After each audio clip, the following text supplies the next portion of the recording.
Welcome to the Honors Algebra 2 Quarter 1 Progress Check Exam Review video. On the front of your packet you will see a small portion of the formula sheet that will be on your progress check. That'll be the cover, which you'll be able to rip off and use. On the progress check there are no logarithms, so you won't need that. There might be in this packet because, you know, we've done them, so why not? It's good review, but you can know on your test this week that there will not be logs. Okay, number 1. Sam owns a lawn care business. Flat fee is the y-intercept, and per is my key that's the slope. I'm going to definitely use the variables that I'm told. So cost of h is, we're going to do slope times the variable plus the flat fee. So now to determine h in terms of c, this is really asking for the inverse. So what's going to be easier is if I think in terms of y and x. The way we built the original equation is first we had x, then we multiplied by 5, then we added 10. So to go backwards, first we're going to subtract 10, and then divide by 5. So instead of everything all over 5, I can make that x over 5 minus 10 over 5. And the only reason I'm changing this around is maybe a question might be multiple choice or choose the best response. Whoa, I want to move everything. I guess I'll just leave it.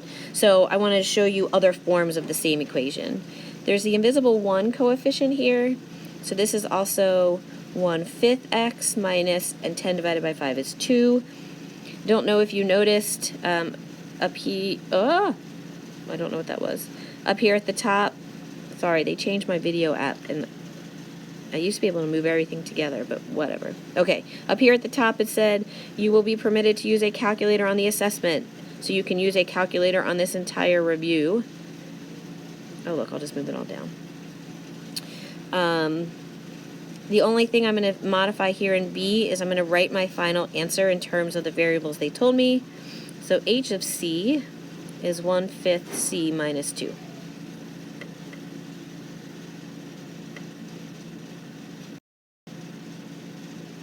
Alright, for number 2, kind of got the same idea. Per is your slope. Oh no, that's tricky. Hang on, I should have read the whole thing first. If Sprint charges a fee of $20 per phone plus an additional 25 cents per gig of data, we need the bill. So it's a flat fee of $20, and then each gig of data is 25 cents. So the bill of our data is 25 cents plus 20. I'm going to leave the 25 cents as a fraction. I like that better for finding my inverse in part B. If you want, you can think of it as y and x. So to write the inverse, that's what they're asking us here. X or d, you know what, I'll use d. D became a quarter, D became a quarter, D plus 20.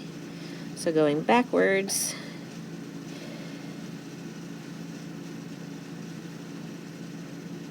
first we're going to subtract 20, and then instead of divide by a quarter, I'm going to say multiply by 4.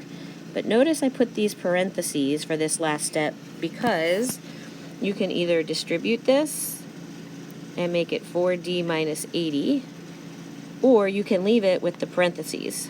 So our equation, d of b, is 4b minus 80. Oh, everything's moving together. That's exciting. Okay. Mr. Davis holds, his car holds 5 quarts of oil. After getting an oil change, he's informed that it's leaking, losing oil at this rate. So oil, oh, I don't like, because it looks like a 0, but that's okay. Oil in terms of days is his start minus what he's leaking. This is y and x. You could write this as negative 0.13x plus 5. I think I'm going to do it that way. It's a nicer way to see doing my inverse. So first we started with x, then I'll leave, I don't know if I want to leave it as a decimal or fraction. I'll leave it as a decimal, I think. So x becomes negative 0.13x, which became negative 0.13x plus 5. So going backwards, oh wait, let me change colors. I would subtract 5 and then divide by negative 0.13x. So my final equation is that D, days, is oil minus 5 over 0.13 oil. Oh, no, wait, that's silly. I have an extra x there. Did you catch that? This x should not be down here in the denominator. Sorry about that. So our final answer is this equation.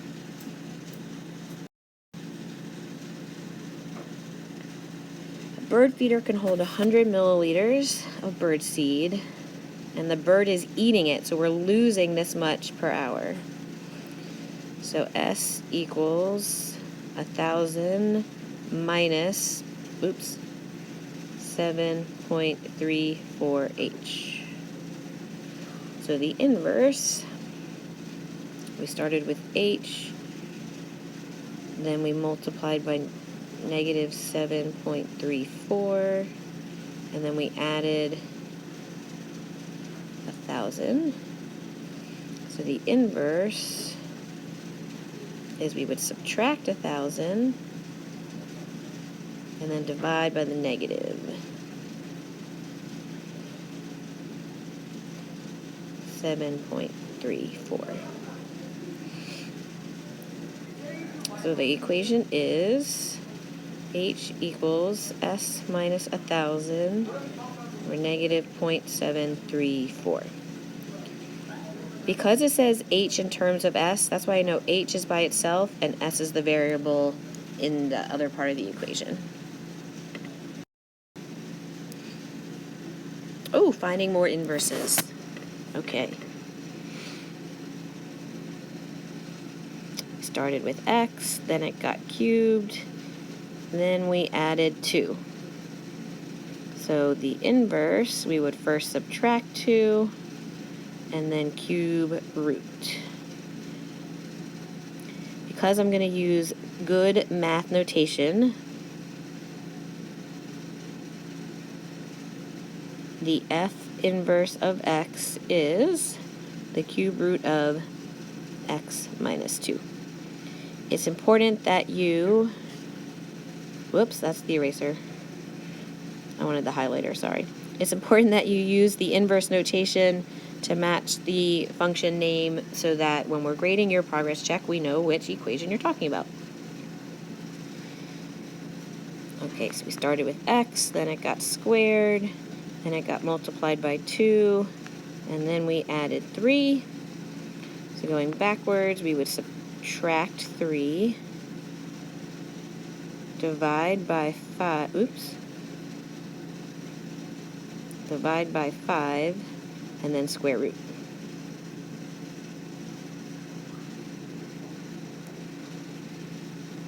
You know what I'll do? I'm going to cover up this column so I have more space, and then I'll undo it.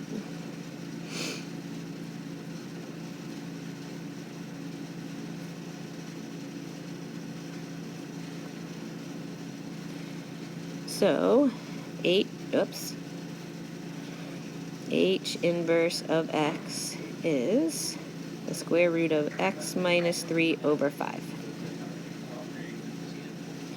All right, in C, we start with x, then we add 2, then we square root and then we multiply by 3, and then we subtract 1.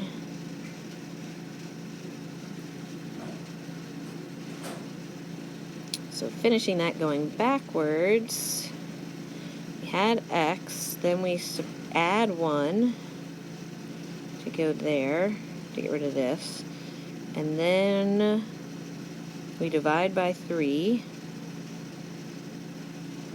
Then to get rid of the square root, to go back again, we're going to square all that. And then subtract 2.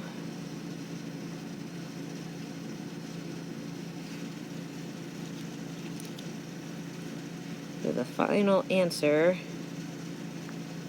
is for I inverse is that one. Okay, I found out how to make a rectangle without a border. So here we go for D. Oh, this is a long one. We started with x, then we subtracted 7, then we divided by 4. This is all to build the original function.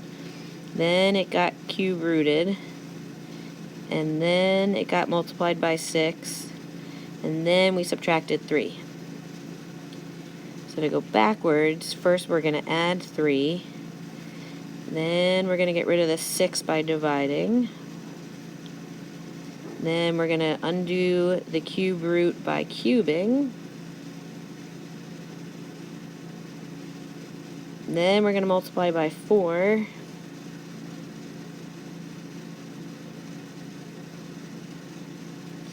And then we're going to add 7.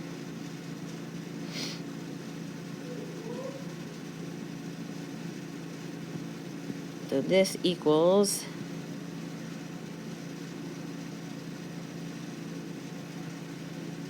J inverse of x.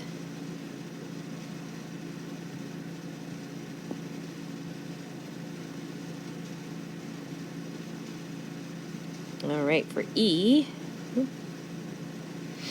first we started with x, then it got cube rooted, then it got multiplied by 2, and then we added 5. So to undo it, we subtract 5 to eliminate this. Then we can, I'm going to get fancy and say multiply by a half. Or you could say divide by 2, it's fine. And then to go there, and then to the last step. So K inverse is all of this cubed to undo the cube root.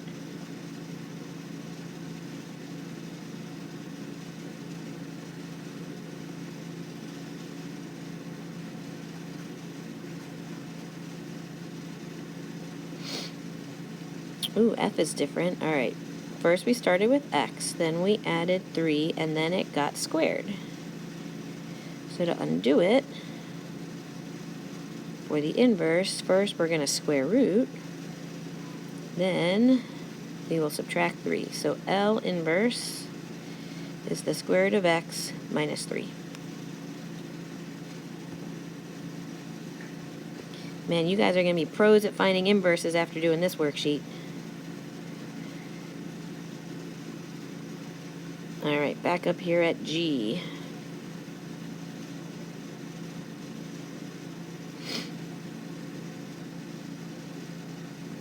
First, we start with x, then we subtracted 2, then it got squared, then we multiply by 3, and subtract 4 in the last step.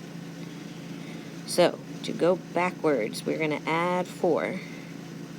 Divide by 3, square root, and then add 2. So M inverse of x is the square root of x plus 4 over 3 plus 2.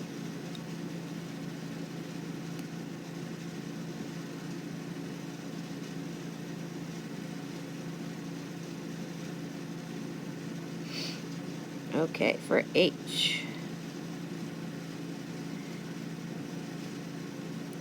Started with x, then we added 5, then it got square rooted, then multiplied by 5, and then add 2.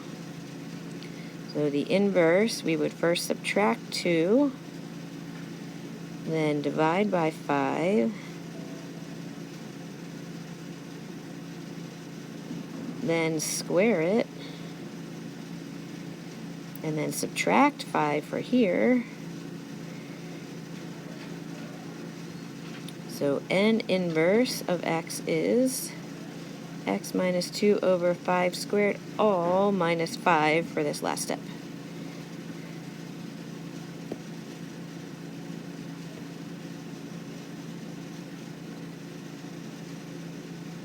Ooh, look at I.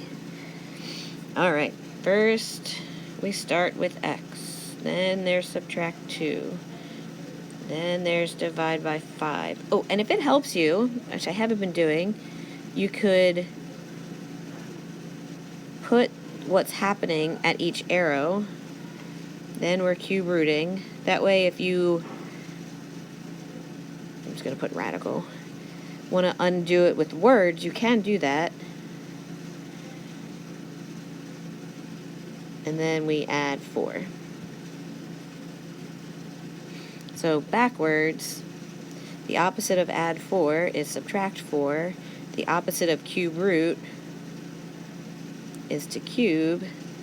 The opposite of divide by 5 is to multiply by 5. And then the opposite of subtract 2 is to add 2 at the end. And there's our inverse for O function.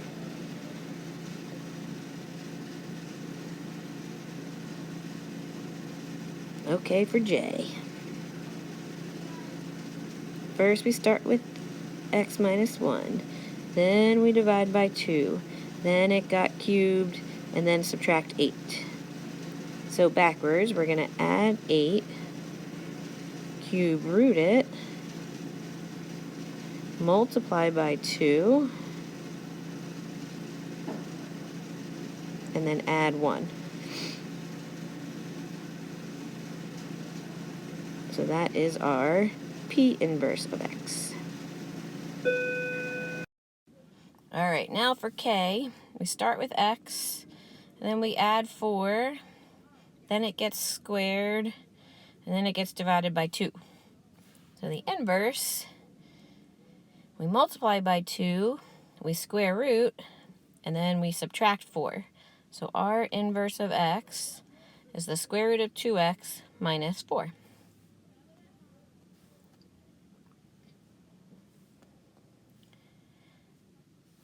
And yay, our last one of these for now. Oh, and it's a crazy one. Look at all that stuff. Okay. Starts as x. Then it gets a negative 3. Then it gets added 4.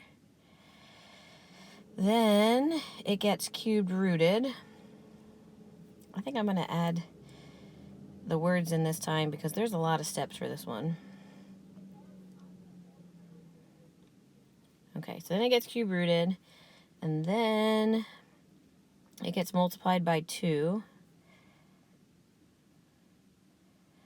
And then, oh, it's not just 2, it's negative 2 because of the negative. We add 9. All right, so the inverse is subtract 9, divide by negative 2, can't forget about that.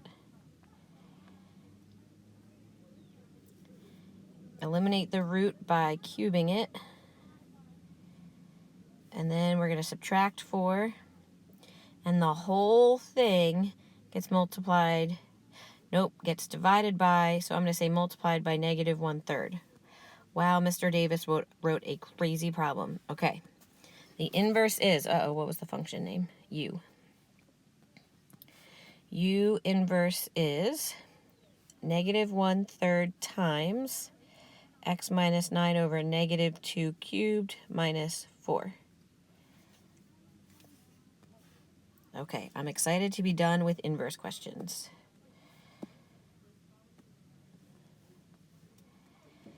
Number 6. Oh, almost done with inverse questions.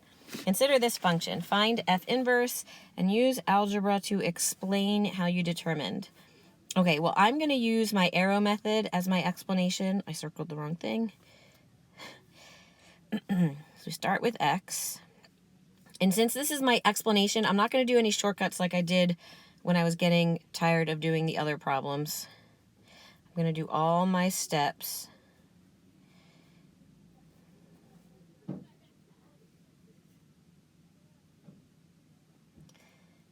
And then it gets multiplied by 2. And then it gets added 6. Okay, so this was subtract 3, divide by 5, squared, times 2, add 6. So the inverse,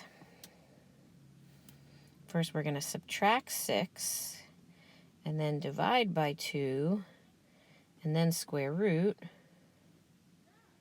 and then add 5.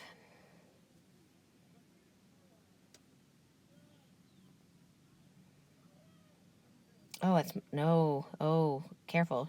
It was divide by 5, so I wrote this wrong. It's times 5. And then add 3. And so that I don't have to rewrite it, I'm going to say this is my f inverse of x.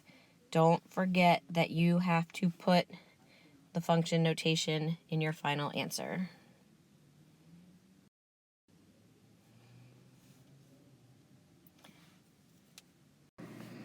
So number 7 says, use your understanding of inverse operations to determine the solution. And that is just saying to solve. So in A, I'm going to subtract 2 to the right.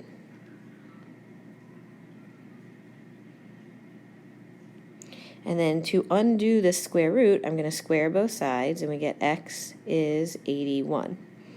Anytime you have a radical that has an even index, which is the like the 2 for the square root, versus in C, if you look at C, it has the 3 for the cube root. So anytime you have the even index, you have to check your answer. So to check, we're going to plug 81 back in for x, which is 9 plus 2, and that equals the original, so 81 is the answer. For B, the first step is to divide by 3. Now we'll square both sides, and x is 16. So when you check that, we get 12, so 16 is the answer.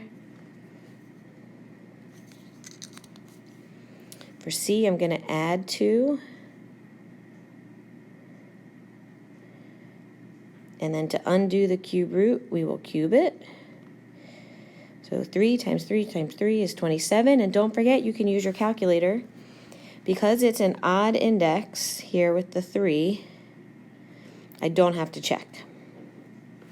Now for D, the first step is to cube both sides. Then subtract 3. And again, it's an odd index, so we don't have to check.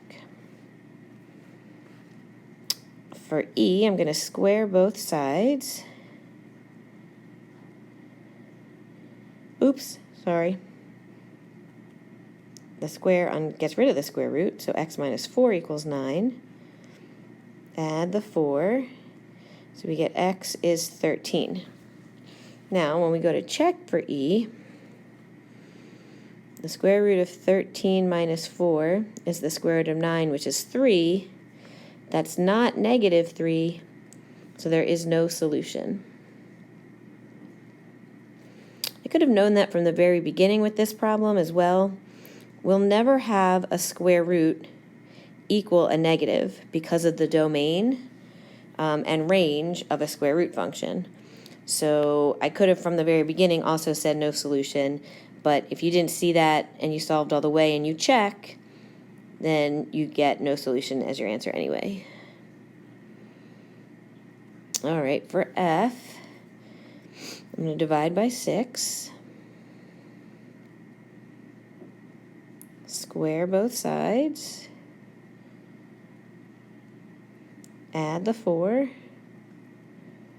I get x is 13. When I go to check it,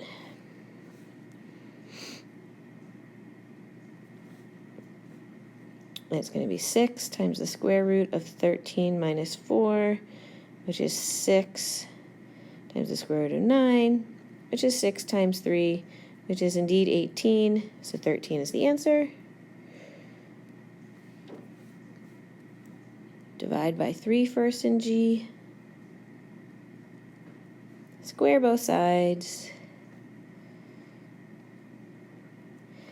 Add the 4. And we get x is 53. And you should check it and it'll work. It's the answer. H will divide by -5. And right from here, I can say no solution.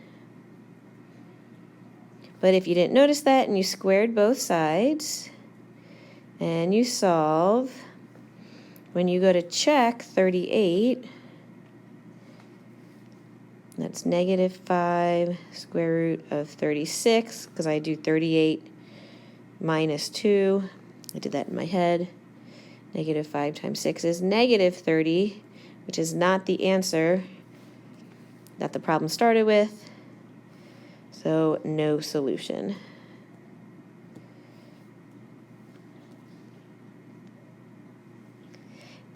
Now in I, you have to add the 3 as the first step in solving.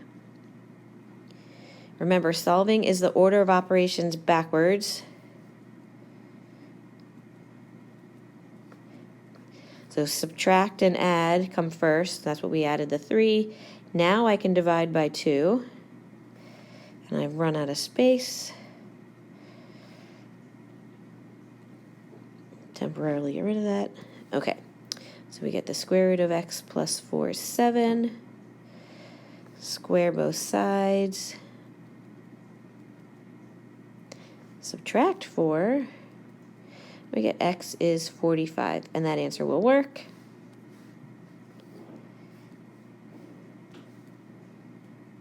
And last but not least, for J, we're going to subtract 4.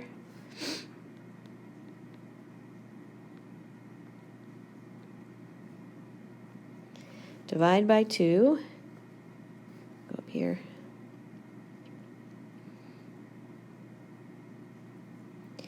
Cube both sides. And add 2, and we get 29. We don't have to check because it was an odd index to start. Okay. For number 8, in the following steps, the following steps were used to determine the solution to the equation. All right, number 1, is 15 a solution? Well, let's plug it in and find out.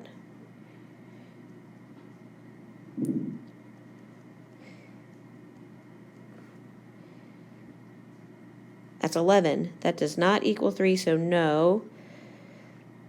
15 is not a solution to step 1. Okay, step 2.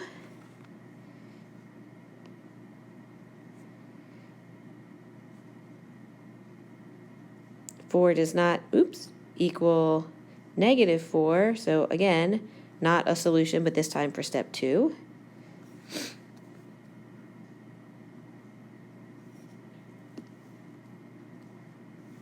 Let's try step 3.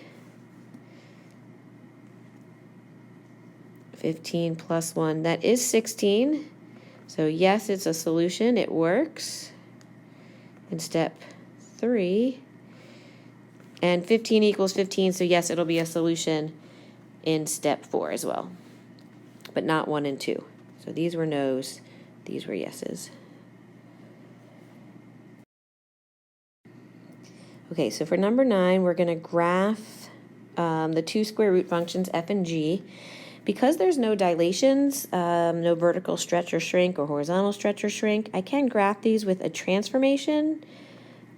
So normally, the square root graph goes through 0, 0. The square root of 1 is 1. The square root of 4 is 2. The square root of 9 is 3. And this would be the parent square root function. But let me just keep those key points there. Okay, so if I take all these points and translate them to the left one, because of this part, and down 3, I would get my new function. So I'm putting my pencil, or my stylus for the iPad, at the point going left 1, down 3. Left 1, down 3 to get my new points.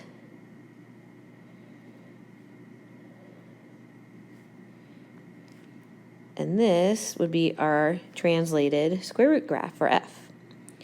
Another option is to find key values to graph with, and the way we do that is we set our argument equal to nice numbers that we can square root. So the nicest numbers we can square root are 0, 1, 4, and 9. The argument is what you're taking the square root of. So if I move and isolate the 1, I can plug in these x values to the function and get the y values. So let's do that. I will show my work for a few of them. So if I do f of negative 1, that's the square root of negative 1 plus 1 minus 3. Square root of 0 minus 3 gives me negative 3.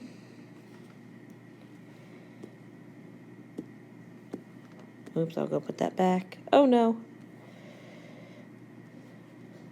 I was trying to delete this extra work so I had some space. Okay, these were the values we had. All right, let's try again. Will this move? Okay, good. I'll do my work down here. So if we have now 0 and I plug that in, we get the square root of 0 plus 1 minus 3, which is the square root of 1 minus 3, which is 1 minus 3, and that gives us negative 2. Then I can plug in the 3.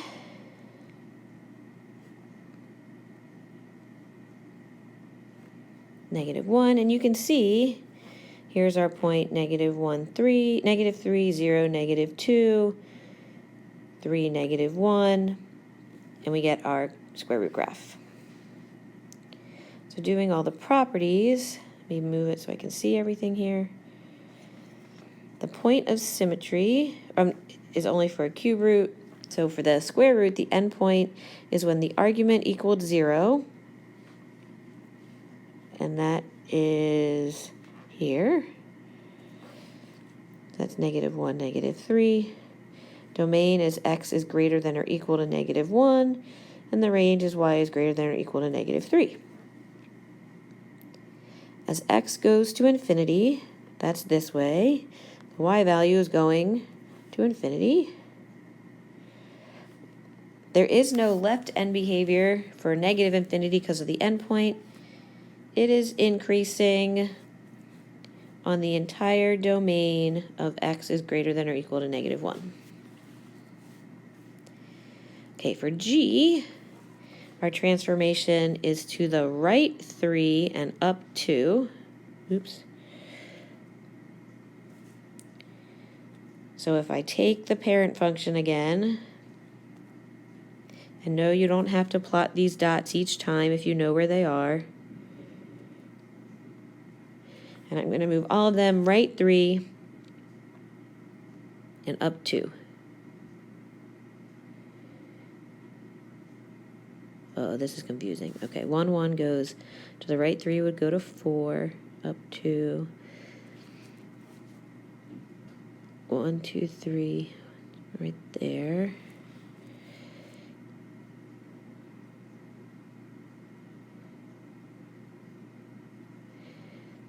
And 9's going to go off my graph. a little bit. I think those are right. It's kind of hard to count here. So let's calculate those points just to be sure. I want to know when the argument is 0, 1, 4, and 9. That would be at 3, 4, 7, and 12. So when we plug them in, plug in 3 here. 3 minus 3 is 0. 2 plus the square root of 0 is 2. When I plug in 4, plug in 7, and plug in 12. Let's see. I think I got those right. So our endpoint is 3, 2.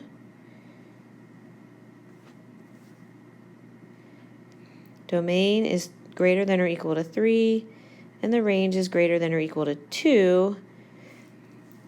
Our graph is going to infinity.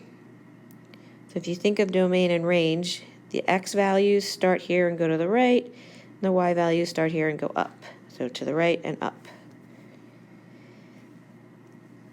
It is increasing on the entire domain.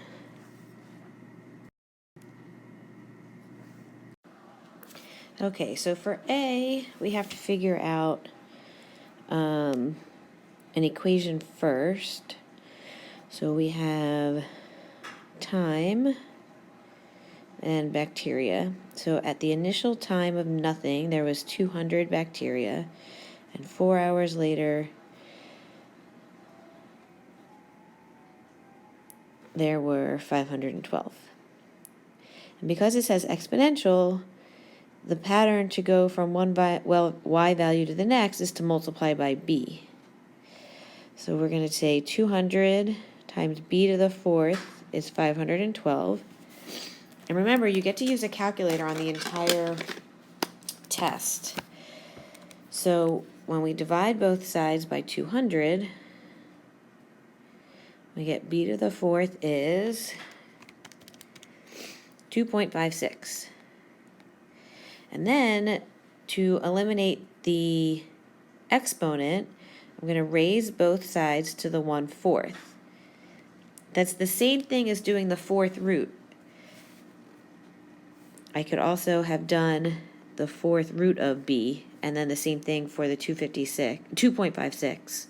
So in my calculator, I'm going to do 2.56 to the 1/4. And now, if you have an older calculator, where the exponent does not get put tiny in math print as an exponent, you have to type in your calculator parentheses around the 1/4 to be sure that it's not just doing to the first and then divided by 4. So now that we have our b value, we already have our a value because they gave us the amount at time 0.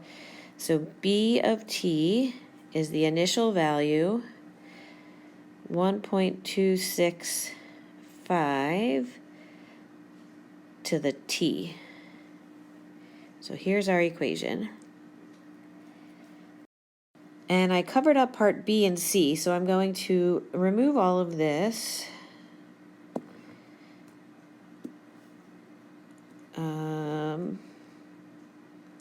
And get my equation back. I took a picture of it. Hang on one second.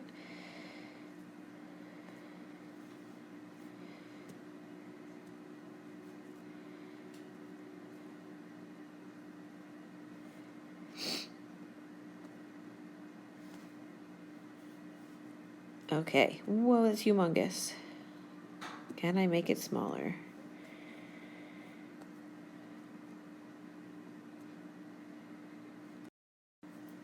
I'm being silly. It's an iPad. That's how you make it smaller, not with the stylus. Okay, so what is the average rate of change? Ooh, that's asking for slope from 0 to 4. Oh, we already have our values from 0 to 4. So again, we have the point 0, 200. We had the point 4, 512. So the average rate of change is y2 minus y1 over x2 minus x1. Let's use the calculator. So in my calculator, I got 312 divided by 4, which is, 78 bacteria per hour. Okay, let's do C. So I'm 0 to 3. So first, we need B of 3, that Y value.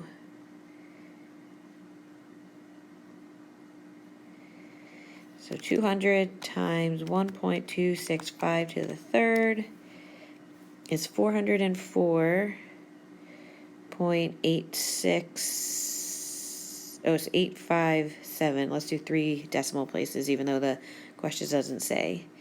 So the average rate of change is 404.857 minus 200 over 3 minus 0. So in the calculator, we get 68.286.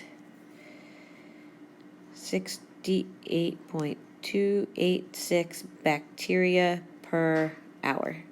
You should write out bacteria per hour. I did not have space. All right, number 11.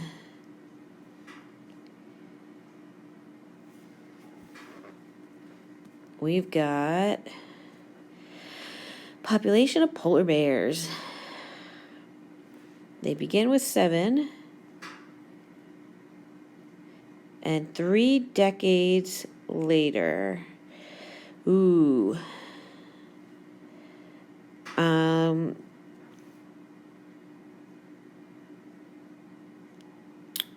Okay, I'm gonna do 3 and then 6, 12, because it says that D is decades. So I was originally in my head going, ooh, should I use 30 years for the X value or 3? So because this says decades, I'm gonna use 3. So to go from 0 to 3, or from 7 to 6, 12, we would multiply by B 3 times. So I'm going to divide both sides by 7, and I get B to the third is 87.428, and it goes on for a while. So in my calculator, I'm going to do answer to the exponent I choose. So because it's a cube, I'm going to do to the 1/3. To get answer, you do second negative symbol, and that puts an A and S, and then that way it takes the entire value and you're not rounding too early. Okay, so our equation, let me write it somewhere where I don't have to do the whole picture thing, is P of D is the initial value, 4.438 to the D for decades. Okay, so for B, the average rate of change on 0 to 2. So first I need the Y value at 2. So we plug 2 in here and here. So in my calculator, I'm going to do 7 times 4.438 to the 2 and get 137.871.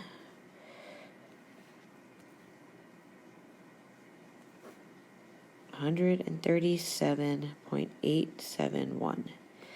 So the average rate of change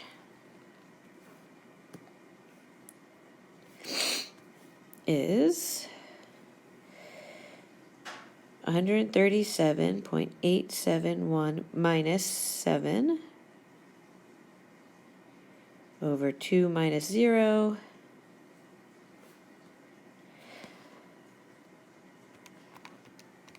So in my calculator, I'll do that arithmetic and get 65.435 polar bears per decade.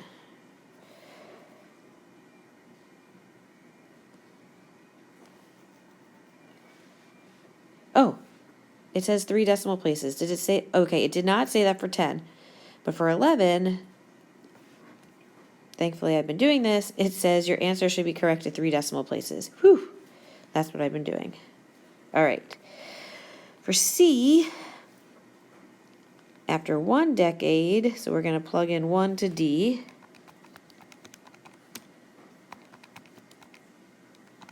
We get 31.066 polar bears. So the average rate of change, which is just slope, is 31.066 minus 7 all over 1. So that is 24.066 polar bears per decade. All right, and number 12, cockroaches. Yuck. Initially infected with 2 cockroaches. 10 days later, there are 1,324 of them. That's a lot. That's gross. Okay, so we need the rate of change. So 2 times 10 bees, divide by 2. Make sure before your progress check, quarter exam, RQA, whatever you want to call it, your calculator has fresh batteries. So now we're going to raise both sides to the 1/10th power. So B equals 662 to the 1/10. Don't forget parentheses around your exponent if you need it. Round correctly to 3 decimal places.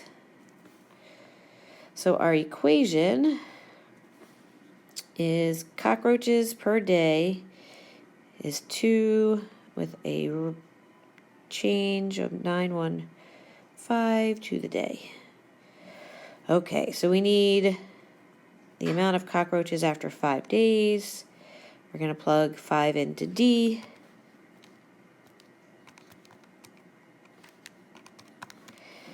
And that is 51.508 cockroaches.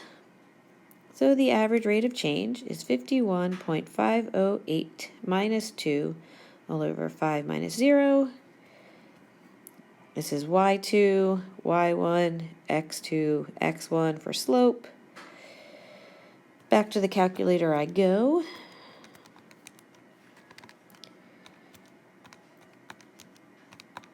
And we get 9.902 cockroaches per day. 0 to 3. All right, so we need the number of cockroaches after 3 days. So you're going to plug in 3 to D. And find the slope.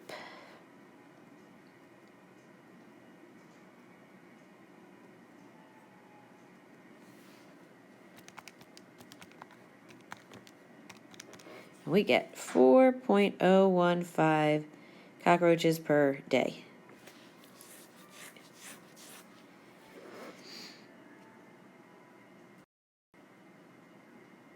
Okay, more word problems, but this time with money. All right, so A asks for an equation. So the amount of money A is the initial deposit, 1 plus the rate, so 0.08. And since it's annually, I'm not going to divide by anything, to the T. So now B says, how much will she have after 4 years? So we're going to plug in 4.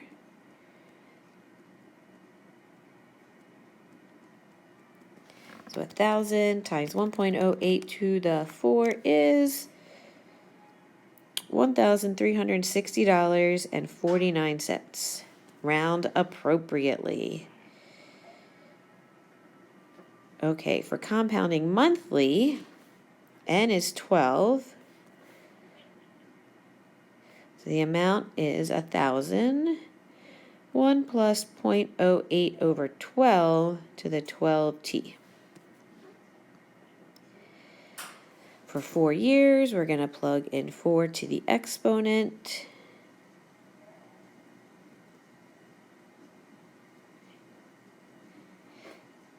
So in your calculator, when you type this, you can either do 12 times 4 is 48 and do to the 48, or you can put parentheses around your exponent and do 12 times 4. But you should get $1,375.67.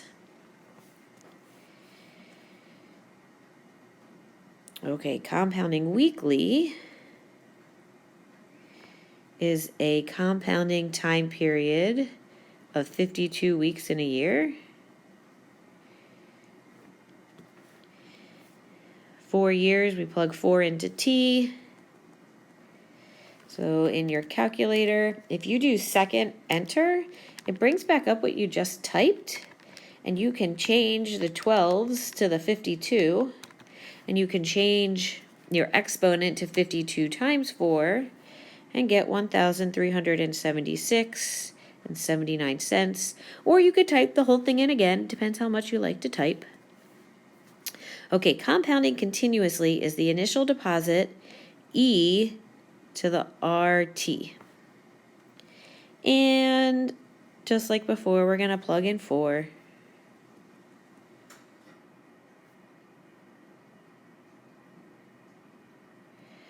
And we will get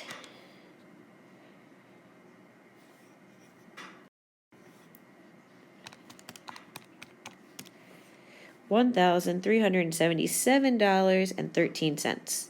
Again, in your calculator, make sure you put parentheses around the exponent.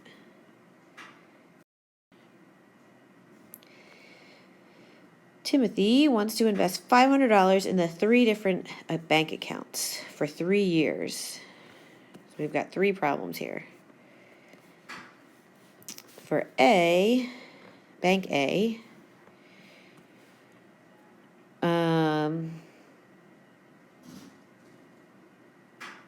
where will he have the most? Okay, so I want to find out the amount he's going to have. Quarterly is 4 times a year, and it's going to be 3 years. Bank B, monthly, but a different interest rate, so 0.025 over 12 to the 12 times 3, and continuously e to the 0.02 times 3. And now we need the calculator. So after I type in Bank A, that bank account will have $546.90. Bank B would have $566.50. And Bank C will have $530. Oh, wait, I did B wrong. And 92 cents. When I type this in my calculator, I typed a 5. It should be a 3. So hang on, let me update that, because that is a lot more money than all the others. Sorry about that. This is wrong. Wrong. So after 3 years, that's $538.90. Sorry. Oh, Bank A wins.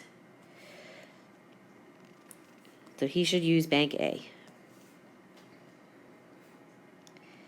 Evan currently has $2,000 in an account that has a rate of 10% compounding quarterly. John thinks he should move it to over 5% compounding continuously. Which account should Evan have his money in order to maximize his earning after 1 year? All right. So we're going to do current. That is really sloppy, Miss Weiss. Let's undo that. Current bank versus Friends Bank. Okay, the current bank will be 2,000. 1 plus 0.1 over 4 to the 4 times 1. And the friend's bank, E to the 0.05 times 1. Got my calculator. Make sure you have batteries for your quarter exam, progress check.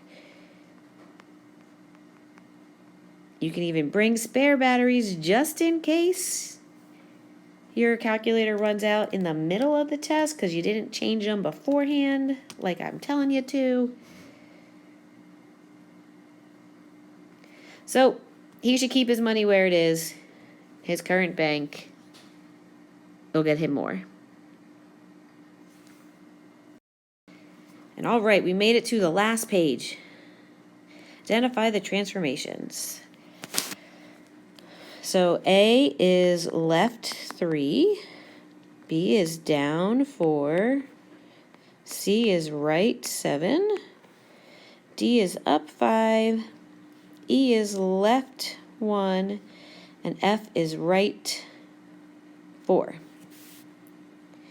G is up 5, X to the X. That's crazy. That might be a typo. That's okay. The transformation is down 7, regardless of what the parent function is. I is right 2. J is left 3. K is up 5. And L is down 4. Cool. Those were fast. All right. Now we got some matching to do. These scales might be hard to see on your printed paper. Let me zoom in. Yep, okay, they're by 5. So on mine, each of the darker lines is by 5, and each of the lighter lines is by 1. So I'm gonna look to see where it looks like the vertical asymptote is for these logs. And this one looks like it's at x equals 2. And this one looks like it's at x equals -3. So they're both log graphs because they look like a log. And this first one went to the right 2, and this bottom one went to the left 3. So let's see which log graph we have. So right 2 is I of x.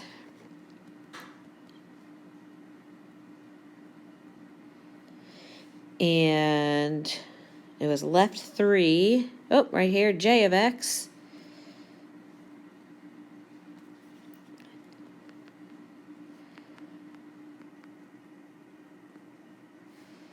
Now let's do the exponentials. I'm going to look where the horizontal asymptote got translated down to or up to.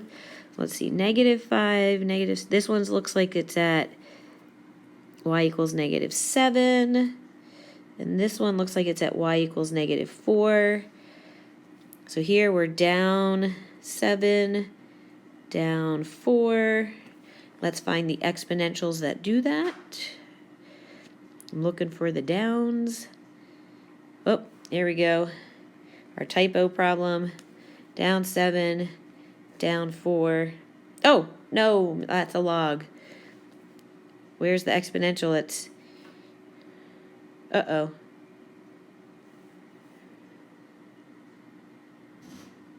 Down 7. Yep, down 4. I don't think we have an exponential up here that's down 4. We have an x squared, but that's not x squared. I'll just write the equation because I can do that. I'm going to assume the base is 2. So that's 2 to the x, move down 7. For this one, let's get crazy and do a base of e. E to the x down 4. Or let's say, okay, I'm not sure if it's e. We can do 3 to the x down 4. But I know it's growth. So really, it's going to be a base more than 1, regardless of what I pick. And there you go. Yay, we're done.